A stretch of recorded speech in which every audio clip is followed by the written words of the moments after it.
हमारे व्यस्त जीवन में ईश्वर की आवाज। एक धनी बाप की धनी बेटी स्लम झुग्गी झोपड़ी के लड़के के प्रेम में पड़ गई और वह अपने धनी पिता के घर को छोड़ करके उस साधारण लड़के के स्लम में जाकर रहने लगी और उसने अनुभव किया कि यह उसको अच्छा लगा।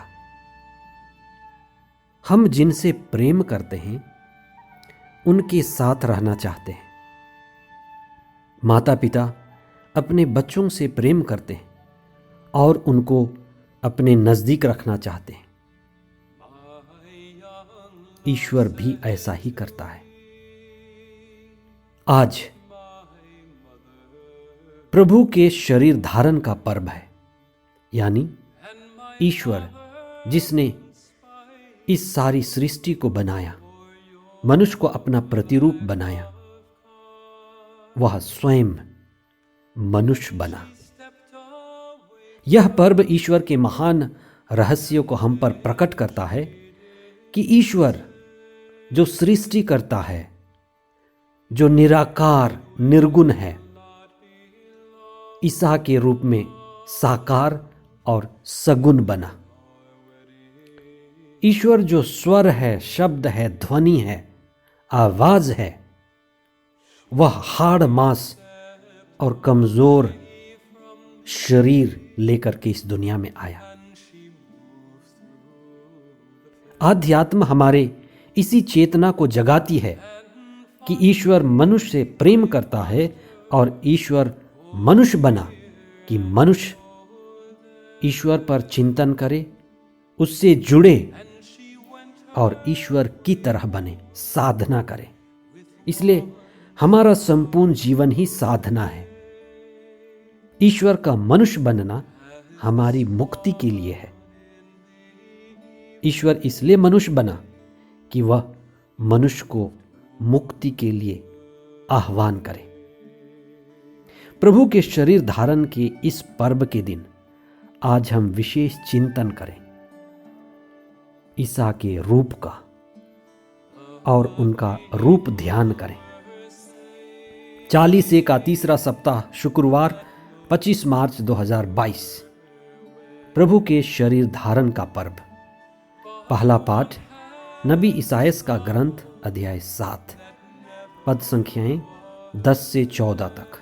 दूसरा पाठ इब्रानियों के नाम पत्र अध्याय 10 पद संख्याएं 4 से 10 तक। संत लूकस का सुसमाचार अध्याय 1 पद संख्याएं 26 से 38 तक। धर्मशास्त्र बाइबल हमें एक सबसे बड़ी सच्चाई को बताती है कि ईश्वर इम्मैनुएल है। ईश्वर ने इस दुनिया को बनाकर अकेले नहीं छोड़ा, लेकिन वह इस दुनिया के साथ रहता है। वह आकाश में नहीं है, वह पाताल में नहीं है। इम्मैनुएल उसका नाम है, जिसका अर्थ है ईश्वर हमारे साथ है। क्या आप अनुभव करते हैं? ईश्वर के कई नामों में इम्मैनुएल सबसे प्यारा नाम है। ईश्वर ने प्रारंभ से ही मनुष्य को अपना प्रतिरूप बनाया। मनुष्य ईश्वर की सृष्टि का ताज है। आदम और हेवा उसके प्रत्यक्ष प्रमाण हैं और वे साक्षी हैं कि ईश्वर उनके साथ रहता था, चलता था। उनकी नजदीकी मनुष्य के साथ प्रारंभ से ही रही है। ईश्वर इब्राहिम, इसहाक, याकूब, मूसा और सभी नबियों को प्यार करता था और उनके साथ चला। मिस्र देश से प्रतिज्ञात देश की यात्रा करते समय लोगों ने दिन को बादल के खंभे और रात को आग के खंभे के रूप में वर्षों तक ईश्वर की उपस्थिति का अनुभव किया। बाइबल के पुराने व्यवस्थान में आहाज के समय में इसायास नबी के द्वारा ईश्वर का वचन आहाज के परिवार में आता है कि आहाज की पत्नी एक पुत्र प्रसव करेगी और उसका देखभाल करेगी। उसका नाम इमानुएल रखा जाएगा। आहाज ने अपने समय में ईश्वर की उपस्थिति का और उसके परिवार में ईश्वर के महान कार्यों को देखा कि ईश्वर उसके साथ है, उसके परिवार के साथ है।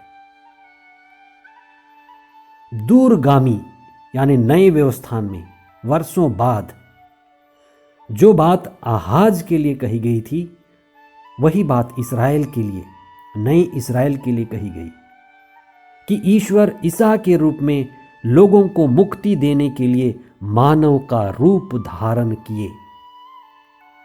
इसलिए नए व्यवस्थान में प्रभु यीशु को देखकर लोगों ने ईश्वर को देखा।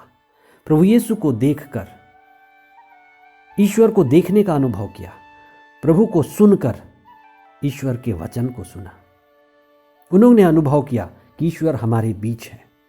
आज आप जब युद्ध के बारे में सुनते हैं, निराशा और बेचैनी का जीवन जीते हैं, क्या आप अनुभव करते हैं कि ईश्वर मेरे साथ है, मेरे परिवार के साथ है, ईश्वर हमारे इस संसार में है?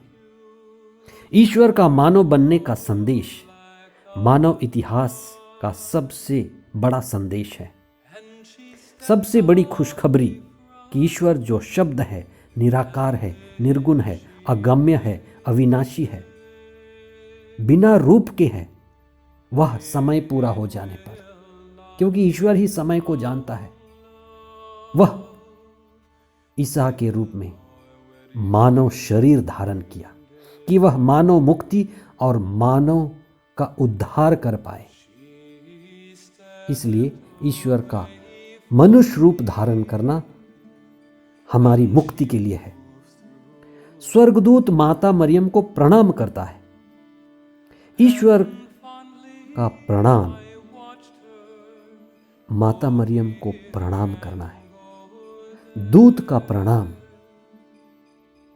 जो माता मरियम को दिया गया, वो ईश्वर का प्रणाम था।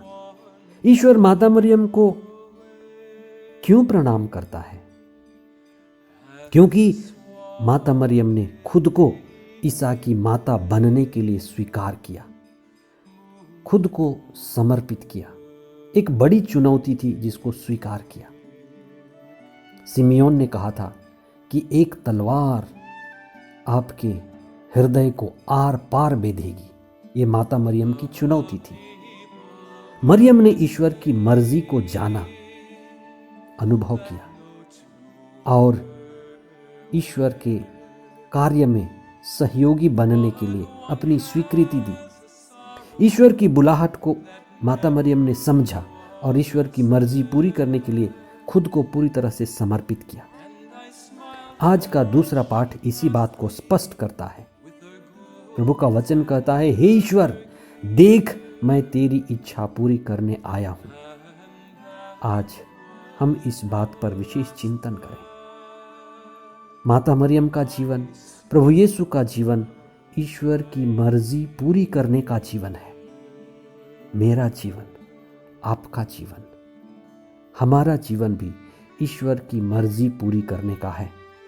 जिस तरह से माता मरियम ने ईश्वर की इच्छा पूरी की, उसी तरह से ईसा ने अपने पूरे जीवन में क्रूस मरण तक अपने जीवन में ईश्वर की इच्छा पूरी करते रहे। और उन्होंने कहा, हे पिता, मैं अपनी आत्मा को तेरे हाथों में सौंप देता हूं।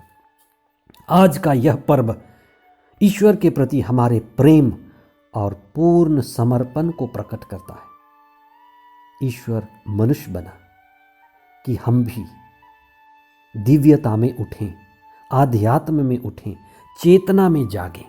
आइए हम प्रार्थना करें।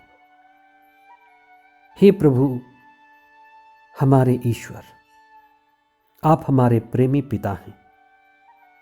आपने इस संसार को इतना प्यार किया कि अपने एकलौते पुत्र को इस दुनिया में भेजा कि हम मुक्ति का अनुभव करें। ईसा ने हमें सिखाया कि कैसे हमें आपकी मर्जी पूरी करनी है। माता मरियम ने अपने जीवन को प्रभु यीशु को लाने के लिए समर्पित किया। हमें पवित्र आत्मा का वरदान दीजिए कि हम आपके शरीर धारण के इस महान रहस्य को समझ पाएं, आपके स्वर्ग को छोड़ करके इस दुनिया में आने के प्रेम को समझ पाएं। जैसे आपने अपने जीवन को समर्पित किया, अपने आप को समर्पित किया, उसी तरह से हम भी अपनी आत्मा के लिए, सारी मानव जाति के लिए, अच्छाई और सच्चाई के लिए अपने आप को समर्पित कर पाएं। हमारे जीवन में आपकी मर्जी पूरी कर पाएं और आध्यात्म में प्रतिदिन आगे बढ़ें। हमें चेतना और आत्मा के होश में जीने की शक्ति और सामर्थ्य प्रदान कीजिए। ये प्रार्थना हम करते हैं हमारे प्रभु ख्रिस्त के द्वारा। आमीन।